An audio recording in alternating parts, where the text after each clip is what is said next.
Hello, everybody. Today is Wednesday, November 19th. Sorry. My name is Miloš Krajčnik. This is Canuck News. I got one story that I really want to cover today, but it really ties into the wider context that I've been discussing actually in the past couple of videos, right?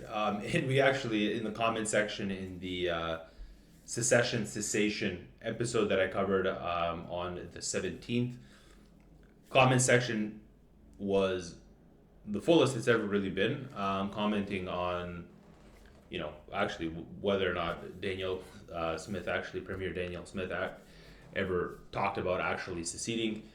She didn't openly talk about seceding. She's talked about holding a referendum and respecting it if it happened, being open to the idea of a referendum if Albertans sought it. But the key to everything that's behind it is the appeasement from the federal government to Alberta to cut it out, to not even think about it anymore. Why? Because Alberta is obviously a key province in Canada's geopolitical significance. Without Alberta, Canada really isn't an energy, it's not energy significant at all, in any way, really. We have some stuff in Saskatchewan, but outside of that, there's really not much, right? So Alberta is a key province, and there can be no discussions about referendums. Ottawa's got their heads full of secession talks with Quebec since forever, and so this had to be cut out immediately. And the infrastructure projects that came to be, I believe, were an immediate response to this, because Danielle Smith, as soon as Trump started tariffs, Danielle Smith mentioned a referendum, and so this is that political game, right? The tariffs hit Canada hard because we've been lulled into actively just being pacified by this trade that's going on with the U.S. I have nothing against the trade that's going on with the U.S. It's great. We should continue it. However, Canada has continually not innovated in any significant way because of it. It's always, it's going to come in from the U.S. anyways. We haven't been competitive. We've just been an additional market for the U.S., right? And maybe even more so specifically Ontario, because it's like 20 million people in one spot, Southern Ontario, and the U.S. gets their oil, a lot of their oil from Alberta, and then they have kind of this. The U.S. kind of uses Canada in a very special way, right? But because of this relationship that Canadians have basically, or at least the Canadian political top brass has really lulled us into this relationship with the U.S., right? And so as soon as Trump did the tariff thing, Premier Danielle Smith did the smartest thing she could, and she mentioned a referendum. Why? So that she could push her own political agenda of diversifying Albertan natural resources into new export markets, which has systematically been dampened, stopped by blackface Justin Trudeau. So blackface Justin Trudeau systematically sabotaged, essentially, Canada's geopolitical relevance by not pushing energy independence, new export markets for energy. And this is exactly what's happening. This is why all of these infrastructure projects are tied to minerals. They're tied to energy. And I would imagine the way the minerals that are going to be mined, because they're tied to electric vehicles, they're tied to that whole EV segment, that there's going to be some kind of, hopefully there's going to be some kind of refinement of them. There's going to be some kind of production, manufacturing process that I hope to God Canada actually uses, because we have our own minerals, right? Instead of selling them to the U.S. and buying back. So this first article. And so I just love the way, and I think Premier Danielle Smith, I think it was a pure political play, and I think she did it just phenomenally. I love it. But she's also done. There's a number of other things that have come out of Alberta that I just absolutely I adore it. I adore it. But it's not really the topic, so I'm not going to get into it. But Ottawa and Alberta close to deal that includes the oil pipeline to the BC coast, sources say. So this is, in my first episode, this is exactly what I talked about. Justin Trudeau, blackface Justin, stopped an oil pipeline going from Alberta to BC, to the BC coastline, because it was detrimental to the Aboriginals that were living on that coastline. So they had it was 5,000 kilometers of coastline in the north that this Aboriginal tribe basically controls. They're okay with LNG, but they're not okay with oil, with an oil pipeline for exporting, because it's gonna ruin that diversity. And so this is what's happening. Ottawa is appeasing Alberta because it has to. Now it has to. It's being forced. The hand is being forced, not only for internal federal appeasement to hold the federation whole, but also because we're being forced by Donald Trump to think outside of the U.S. because of tariffs. And this is all it's about. And so what we see here is Ottawa and Alberta appear close to striking an energy accord, long sought by Premier Danielle Smith to boost her province's oil and natural gas sector with Privy Council. Two federal insiders said the broad outlines of the agreement, which would take the form of a memorandum of understanding, which isn't a small thing, involve an oil pipeline running from Alberta to the north, what we talked about in the first episode. On the table to support it would be a limited exemption to the current ban on oil tankers on the BC coast, a plan to move ahead with changes to industrial carbon pricing, support of scaling up carbon capture technology. So this is key. So there's a ban on oil tankers. So essentially the way it would work, there would be the pipeline that would be going to the coast. We'd be filling up oil tankers, and then we'd be exporting over the Pacific, right? The whole thing is Premier Eby in BC, he was like, this is going to be a catastrophe for the First Nations. The First Nations this is going to ruin our 5,000 kilometers of coastline. And so it was stopped by blackface Justin, right? And now there's going to be a limited exemption to the oil tanker ban, which is amazing. It's great. It's actually a big win for Alberta. So players in the federal and Albertan governments are expressing optimism that deal is within reach. Could be announced end of the week. United Conservative Party of Alberta convention. Go down here a bit. Here we go. The sources said a Northwest BC pipeline would require a private sector proponent, buy-in from coastal communities, indigenous communities, and environmental approvals. And so it's unclear if they're going to need, in the memorandum of understanding, if they're going to need approvals from the indigenous communities that are basically covering that 5,000 kilometer coastline. And they're saying that it might include the revival of the Keystone Pipeline, which is a major thing that blackface Justin also canceled. And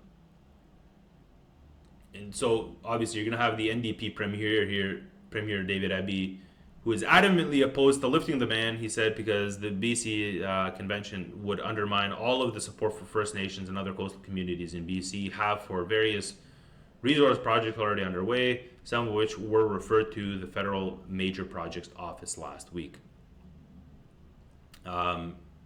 So this is a pretty major thing. And down here we say,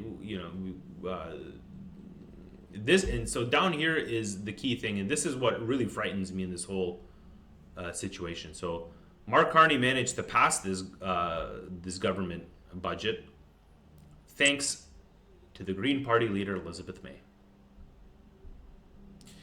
And this frightens me because once you have indigenous communities that are going to be complaining about whatever, you have this NDP socialist loser in BC that's saying that this is going to undermine all these coastal communities. It's going to not be environmentally friendly and all that garbage. You have the Green Party, who is the most anti oil, basically, anti fossil fuel, everything, that supported this bill. So, how Mark Carney is going to appease the Green Party, because now he has to. He has to appease the Green Party in order to be able to continue on with all of these major projects. What this is going to look like, how he's going to appease them, I have no idea. But it usually means some kind of carbon taxes, it's some kind of BS. But to move on, just want and this is why it's key, because down here they mentioned that there's going to be a private investment proponent. It was at the top of the article. And where's Buddy going? We're flying to the UAE, guys. We're flying to the UAE. And I find this amazing because we're flying to the UAE for money. A country that has like 2/3 of its population are like temporary residents living in the country. That's also an energy. It's an energy country. But what we're gonna do over there is Mark Carney is gonna go talk to the sovereign wealth fund managers. So the UAE has several sovereign wealth funds worth trillions of dollars that they've built up using their oil money. Using their oil money. Using their own oil money, they've also built up on a serious AI infrastructure in the country. It's a very small country. I don't know if you guys have ever been. It's not a large country. And now the UAE is one of the leaders in AI, in blockchain technologies, and obviously in oil. And they have, how many people does the UAE have? The UAE has 10.88 million people as of 2024, and 11% are actually Emirati. Take that in, guys. Take that in, guys. So we're going to go talk to these guys for money. But we're 4 times the size. We have more oil, and we do have more oil because this is a simple Google search. Population of the UAE. Look, how much oil does the UAE have compared to Canada? This is a simple Google search. Everybody can do this. The UAE has proven oil reserves about 111 to 113 billion barrels, while Canada has 170 billion barrels proven oil reserves. And what's key here is how long Canada's been a major energy country, and how Canada's entire existence has been revolving around. We have all this major trade going on with the U.S. We've been systematically pumping out our oil the whole time, and we don't have our own sovereign wealth fund worth trillions of dollars. Why do we not have our own sovereign wealth fund worth trillions of dollars for us to be able to do these major infrastructure projects with our own money? Why is that? Why is no one calling corruption anytime? There's never any finger pointing around corruption. Where's all the money going? Where's all the value? Where's all the wealth? There's like 1 million Emiratis in the UAE. And they have $1 trillion wealth fund. A couple of them. Anyways, what it says here is Mark Carney will be hunting big game during his 2-day visit to the United Arab Emirates later this week, seeking to build relationships with massive investment funds and deep-pocketed companies as Canada looks beyond the United States for economic growth. The Prime Minister hopes wealthy Gulf investors will see new value in Canada now that Ottawa is pledging to speed up approvals for major resource and infrastructure projects. So, in order for us to actually do these major infrastructure projects, we need to not be so economically friendly, ecologically friendly, right? So this is where I don't understand how the Green Party is going to, get over this hump. The Gulf region, with its trillions of investment capital, is one of the several priority regions for Canada, along with Europe and Asia, as it seeks to diversify trade away from the increasingly unreliable U.S. under President Donald Trump. So, they always try and poke at Donald Trump, but Donald Trump really did Canada a massive favor by putting these tariffs on. Is it forced Canada to think outside of the U.S., which we didn't do. This is my whole point. We were so lulled that all we thought about was the U.S., and we got into the situation that we were in because we stopped caring. Canada stopped caring about an actual national strategy, and we got what we got. We got wokeism. We got all of this globalism garbage because we didn't have an actual national strategy of what it means to be Canadian, of what it means, of what is Canada's role in the global ecosystem. What are our strategic priorities, and how do we maximize them? How do we innovate? How do we become better? We didn't do that because all we did was we were basically another market for the US, and we just took in everything that came from the US and other parts of the world, and we didn't think. We just didn't think. But look at this.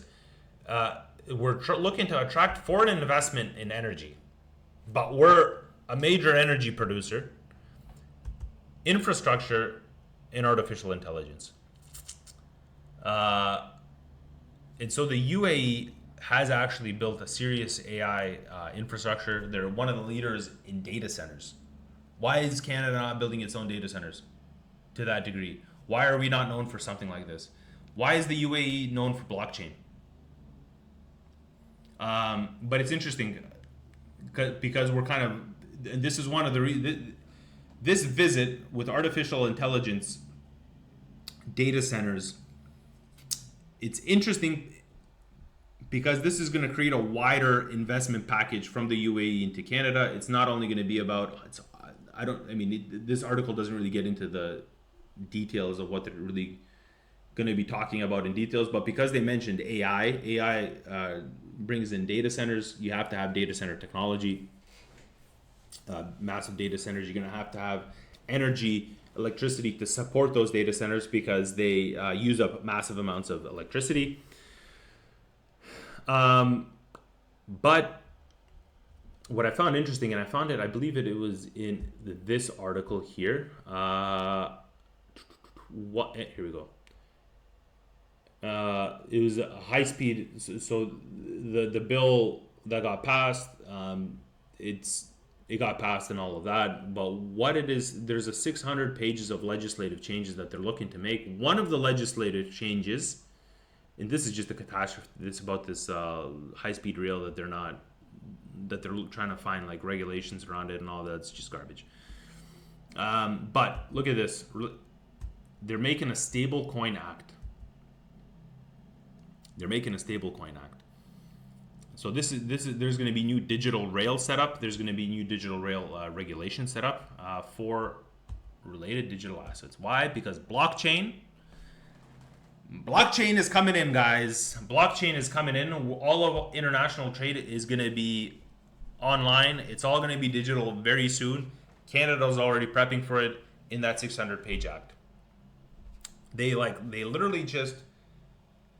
just added it. There's one line in there. There's going to be a stablecoin act, and it doesn't show up anywhere else in that article, as if it's not a big deal. It is such a major deal. Blockchain for trade is going to be huge. It's going to be huge. And the whole world's just waiting on the US to finally regulate it. That's all that's happening. The world's just waiting for the US to regulate it, and then it's just the floodgates are going to open. So this is the same article from the CBC. Here they just keep confirming the UAE is one of the biggest investors out there. They have been using their sovereign wealth funds to invest in many places around the world, and there are great opportunities in Canada. Said Roland Paris, director of the Graduate School of Public International Affairs at the University of Ottawa. And so exactly. So we're in a position where we should be filthy rich. The standard of living in Canada should have just continually been growing because of the size of the population and the wealth that the country actually has. But we haven't been doing that. And so now we have to go to an Arab country who we helped prop up essentially with the US to go look for investments to do our own infrastructure projects. I just want you guys to take that in. That's messed up. That's messed up. And what's even more messed up is that, so this is a CT, so this is how globalist and this globalist garbage starts infiltrating into every part of the news. So this is CTV. It says, Carney heads to Abu Dhabi as alarm grows over possible UAE role in Sudan's civil war. Are you kidding me? Are you kidding me? Who cares? Obviously, you know, I feel terrible for the people of Sudan because there's a civil war. Civil wars are awful. They usually take an extremely long time. Like Libya's still in a civil war from the fall of Muammar Gaddafi, and you know Sudan's been at it for a couple of years already. But really, you're gonna stop trillions of dollars of investment in these infrastructure projects and have a potential investor that you're seeking, because you can't do this on your own because of its role in supporting proxies in Sudan? Really? Come on, guys. And this is that globalist garbage that has been instilled through Blackface Justin and in his World Economic Forum losers in our news networks. Probably also supported by USAID back in the day. And it's just continuing because now they don't know how to report in any other way. Anyways, this is all I have for today, guys. Please like, share, and subscribe. Really hope you liked today's episode. Comment as much as you can. Stay informed, stay curious, and God bless Canada. This is Canada. Maple syrup and like cabin say, ay, kick your ass all hockey season, ay, Mounties be riding horses, ay, yeah, this is Canada. Moose live up in our zone, we got the best weed ever grown, we got the best bacon ever known, from Toronto to Vancouver, Montreal to Regina. We keep it cool, we keep it chill. In the great white north, it's real.